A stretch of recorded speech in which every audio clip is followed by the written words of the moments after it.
Dobrý deň prajem, moje meno je Vladimír Homoľa a v tomto krátkom videomaili sa presvedčíte, že myšlienkové mapy sú naozaj vhodnou metódou pre špeciálne základné školy a vynikajúcim nástrojom na aktivizovanie a zaujatie žiakov so špeciálnymi vyučovacími potrebami.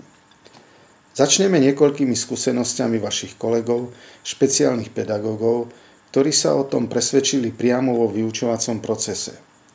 Na desiatkách škôl, kde sme spolupracovali pri zavádzaní myšlienkových map do vyučovania, majú rovnaké skúsenosti ako napríklad na základnej škole v Dlhej nad Oravou. A to, že myšlienkové mapy sú určené pre každý predmet a čo je dôležité, sú vhodné pre každého žiaka. Že myšlienkové mapy určite pomôžu zlepšiť a zvýšiť pozornosť a záujem o učenie, potvrdzujú zistenia špeciálnych pedagógov, ako napríklad pani Maslíkovej z Čadce, ktorá vystihla podstatu pomoci špeciálnym žiakom tým, že myšlienkové mapy sa veľmi približujú k tak potrebnému multisenzorickému prístupu k týmto žiakom.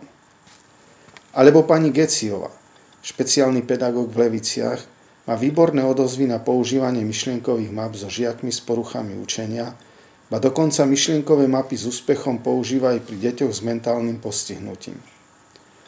Aj tieto vyjadrenia vašich kolegov potvrdzujú, že myšlienkové mapy pomáhajú zvyšovať pozornosť žiakov tak na vyučovacej hodine, ako aj pri samostatnom učení sa. Myšlienkové mapy tým, že pri nich žiak pracuje aj s farbami a obrázkami, vníma svoje učenie nie ako učenie, ale ako hru. Myšlienkové mapy skutočne podávajú žiakom vedomosti multisenzorickým spôsobom. Aktivizujú sluch a zrak, zapájajú ruky a pocity, takže vyhovujú tak auditívnym, ako aj vizuálnym typom žiakov a čo je dôležité aj kinestetickým typom, ktorých je medzi žiakmi najviac. Vlastne sú to tí žiaci, po ktorých chceme, aby aspoň chvíľu ticho sedeli a dávali pozor. Ako si osvojiť myšlienkové mapy? Jedným zo spôsobom je kurz s nami, pričom kurz môže byť realizovaný formou 15-kreditového kontinuálneho vzdelávania alebo formou tréningu šitého na mieru podľa požiadaviek školy, alebo osvojiť si myšlienkové mapy s nami môžete priamo z tepla svojho domova, a to formou online videokurzu. Podstatné je pochopiť rozdiel medzi pojmovou mapou a myšlienkovou mapou, pretože rozdiel medzi nimi je priepastný. Ak by som si mal pomôcť prirovnaním, tak je to tak, ako keby ste chceli jazdiť formulu obyčajným autom a nie monopostom.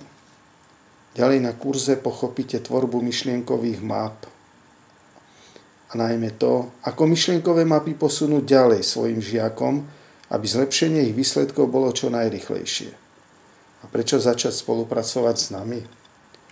Už školy, ktoré s nami spolupracujú, oceňujú profesionalitu a zameranie na posilňovanie praktických zručností, ktoré môžu učitelia okamžite uplatniť na vyučovacích hodinách. A učitelia oceňujú to, že tréningy sú vedené tak, že môžu so žiakmi za pomoci myšlienkových map rozvíjať kritické myslenie a že použitie myšlienkových map rozvíja úroveň vedomosti, ktorá sa najmarkantnejšie prejavuje u slabších žiakov. Viac informácií môžete nájsť na našej webovej stránke www.mapa-kosice.sk alebo vám rádi odpovieme na maily mapa@mapa-kosice.sk alebo na telefóne číslo 0907 926 200. Tešíme sa na vás.